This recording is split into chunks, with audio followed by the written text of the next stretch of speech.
안녕하세요. 결혼 2년 차의 30대 초반 남자입니다. 다른 사람도 아니고 장모님과의 일이라서 어디 가서 말하기도 참 그렇네요. 그래도 익명이 보장되는 사연으로 남아 제 이야기 한번 공유해봅니다. 저희 장모님은 굉장히 아름다우신 편이에요. 연애하던 시절에 아내 핸드폰에 저장된 사진으로 처음 보게 되었는데 사진 속 아름다운 여성의 정체가 다른 사람이 아니고 어머니라는 사실에 적잖이 충격을 받았습니다. 피부도 윤기가 흐르고 탱글했고 평소의 운동으로 다져진 몸매, 또한 40대 초반이라고 해도 믿을 만한 정도였으니까요. 매번 생각만으로 하고 있었는데 장모님을 처음 보게 된 그날 저도 모르게 장모님께 아름답다고 입 밖으로 말해버려서 그 자리를 웃음바다로 만들었던 적도 있습니다. 아내와 사이도 각별하고 저희가 결혼하고 나서 구한 신혼집도 처가집과 가까워서 주말이면 자주 처가에 가고는 했습니다. 저희 부모님 집에도 자주 가기는 했지만 아무리 그래도 거리가 가까운 처가에 자주 들릴 수밖에 없었어요.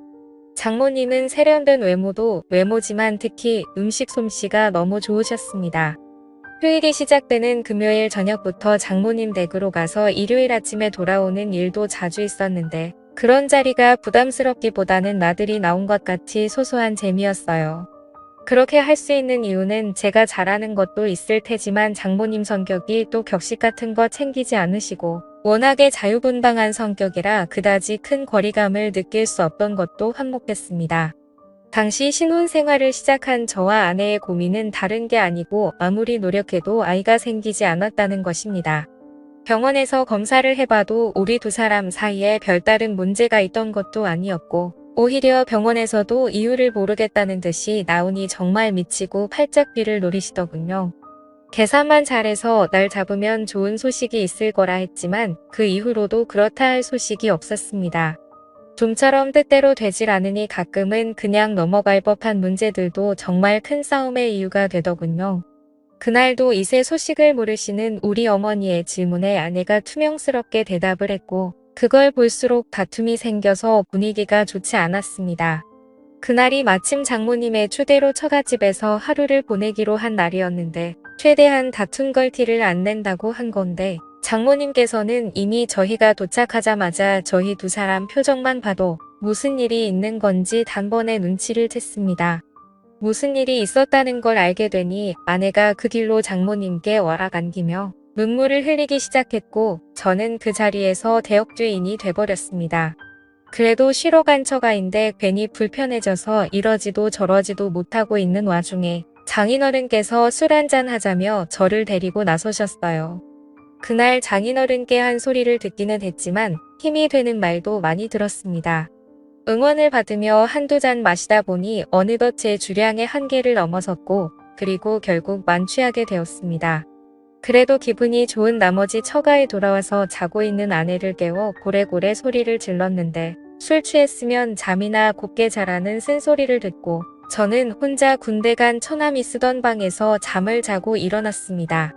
원래도 아침잠이 없는 편이는 한데 지난밤에 먹은 술 때문인가 평소보다 더 일찍 일어나게 되었습니다. 술에서 깨니 입안이 바싹 말라있고 갈증이 엄청 나더라고요. 아직 아무도 일어나지 않았겠다 싶을 정도로 이른 시간이었으니 살금살금 자는 사람들 방해 안 되게 조심스럽게 부엌으로 향했습니다. 그런데 열려있는 냉장고 문 뒤로 쪼그려 앉아서 냉장고를 뒤지고 있는 아내의 뒤를 보게 되었습니다. 술에 취해서 한 사과였지만 지난밤에 술 취한 상태로 어쨌든 미안하다, 사랑한다고 사과도 했댔다 아내의 기분을 떠보기로 했습니다. 평소에도 짓궂은 저의 장난을 싫어하지만 화가 나 있으면 받아주지도 않거든요. 냉장고 안을 뒤적거리느라 정신없는 아내의 뒤로 돌아가서 저의 몸을 밀착시키고 장난을 쳤습니다. 그러고 있는데 이건 장난을 받아주는 것도 아니고 화를 내는 것도 아니고 가만히 있는 반응에 무언가 위화감까지 느껴지더라고요. 정신 차리고 냉장고를 뒤지고 있던 실루엣을 확인하니 그건 아내가 아니라 바로 장모님이었습니다. 아내가 잘 때 입고 자는 치마형 잠옷과 똑같은 걸 입고 계셨어서 그것만 보고 당연히 제 아내라고 착각했습니다. 생각해보면 아내가 처가까지 와서 냉장고 정리를 할 이유가 없는 게 당연한 것인데 왜 냉장고 안쪽까지 몸통을 쳐박고 있는 게 당연히 제 아내라고 생각했을까요? 장모님은 제가 민망할까봐 배려를 해주신 건지 아무 말 하지 않고 가만히 계셨습니다. 술 기운이 남아서 아파오던 머리도 목이 타듯이 오던 갈증도 한 번에 확 날아가더라고요. 머뭇대다가 제 정신이 들어서 죄송하다고 큰 소리로 사과를 하려던 찰나에 장모님께서 제 입을 손으로 틀어막으며 아내가 깰 수도 있으니 사과하지 않아도 괜찮다고 하시며 저를 방으로 끌고 들어가셨습니다. 도망치듯 처남의 방으로 돌아와서 이불을 뒤집어 쓰고 한참을 좌불안석 애간장만 태웠습니다. 갑자기 문 열리는 소리가 들리고 저에게 다가오는 소리가 들렸는데 제가 뒤집어 쓰고 있던 이불을 확 걷어 올리더군요. 그리고 제 눈에 가장 먼저 들어온 건 제가 아까 뒤를 문댈 때 봤던 그 치마였어요. 그래서 엄청 놀랐는데 다행히 이번에 이불을 벗은 건 장모님이 아니라 제 아내였습니다. 평소보다 과격한 행동에 혹시 장모님께 무슨 말이라도 들은 건가 긴장을 하고 있는데 아내가 아무리 술을 많이 마셔도 그렇지 어른들 다 일어나셨는데 방 안에서 혼자 뭐 하냐고 하면서 저를 끌고 나갔어요. 주방에는 아침 식사 준비가 한참이더군요. 장모님은 당황도 안 하신 건지 제 속 풀어주겠다고 콩나물국을 시원하게 끓였다며 제 앞에 한 그릇 놓아주시더라고요. 힐끗힐끗 장모님의 기분을 살폈는데 괜히 저 혼자 행동이 이상한 것 같아 저도 아무 일 없던 척 해보려 노력했습니다. 그래도 억지로 그렇게 하려다 보니 잘 안 되더라고요.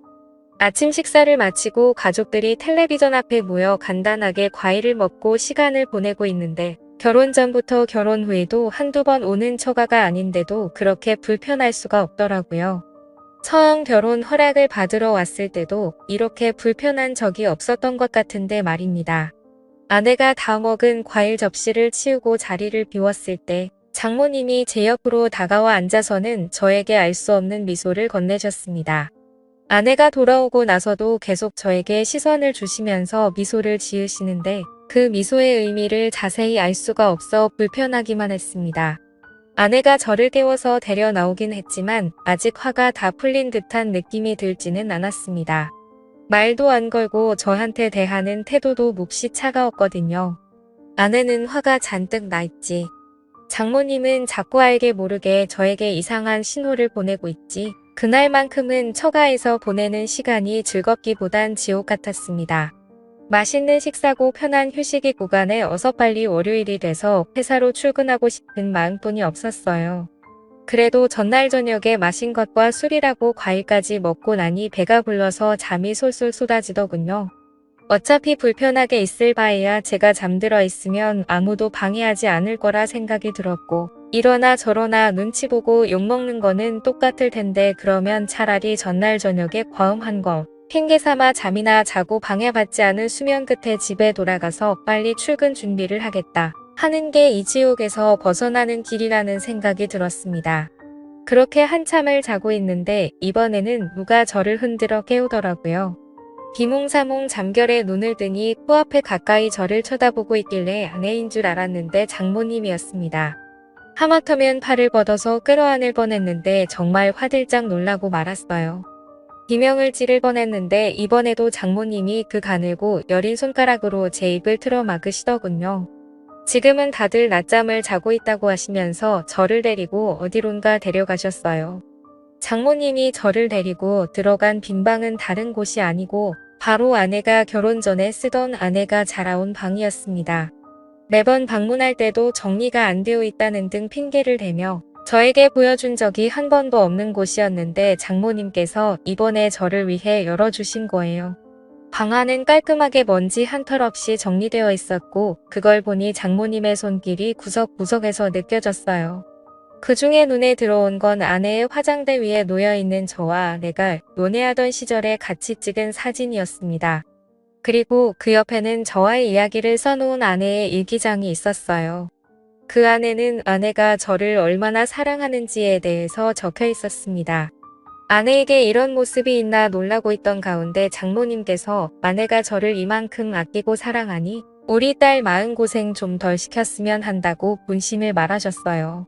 아침에 제가 다가왔을 때를 말하시면서 이상은 없는 것 같은데 너무 조바심 내지 말고 하다 보면 좋은 소식이 있지 않겠냐고 농담처럼 말도 하셨고요. 그 말을 들으니 다시 아침에 장모님과 있던 일이 떠올라 얼굴이 새빨개졌습니다. 그렇게 아내가 연애하면서 쓴 일기장을 보고 있는데 아내가 소리를 지르며 방 안으로 들어오더군요. 그걸 왜 보냐, 그걸 왜 보여줬냐 하며 당황하는데 그 모습이 오랜만에 너무 귀엽게 느껴졌습니다. 장모님 보는 앞에서 아내에게 잘하겠다 약속을 드렸어요. 그리고 그날 저녁에 나온 이 식탁에는 스태미너에 좋다는 음식들로 한 상이 차려져 있더군요. 장어구이를 밥 반찬으로 먹을 거라고 상상도 해본 적이 없었는데 그날 처음으로 장어구이를 밥상에서 먹게 되었습니다. 장모님은 깨알같이 꼬리 부분을 제 밥 위에 집어 올려주시면서 남자가 힘쓰려면 꼬리를 꼭 먹어야 한다며 은근슬쩍 농담을 하시고 아내를 보고는 사위가 그래도 노력하는 것 같은데 너도 빼지만 말고 잘 좀 받아주라면서 농담을 하셨어요. 스태미너에 좋다는 버섯이나 마늘 같은 것도 계속해서 챙겨주시고 철이 지나서 제가 좋아하는 겨울 석화까지는 아니었지만 어디서 굴도 잔뜩 사오셔서 준비해 주셨더라고요. 아시죠 다들? 굴은 아연이 풍부해서 장어꼬리보다 훨씬 스태미너에 좋다는 거려. 제가 과연 그날 저녁 식사를 한 건지 보양식을 먹은 건지 모를 정도로 기력 보충을 했습니다. 집에 가는 길에도 저녁에 먹고 남은 음식들을 양손 가득 싸주셨고요. 사위 걱정하는 장모님 사랑도 느꼈고 아내가 저를 어떻게 생각했고 얼마나 믿고 있는지도 알게 되었고요. 사실 이 사연을 쓰게 된 가장 큰 이유 중에 하나는 이 날을 기점으로 언제인지 정확히는 모르겠지만 오랫동안 기다려온 우리 아이의 소식이 찾아왔기 때문입니다. 저를 응원해준 처가 식구들과 저를 사랑해준 아내 덕분이라고 생각해요. 이제 행복하고 화목한 가정을 꾸리고 좋은 아빠가 되는 일만 남은 것 같습니다. 지금까지 제 사연을 들어주셔서 감사드립니다. 구독과 좋아요 부탁드려요. 감사합니다.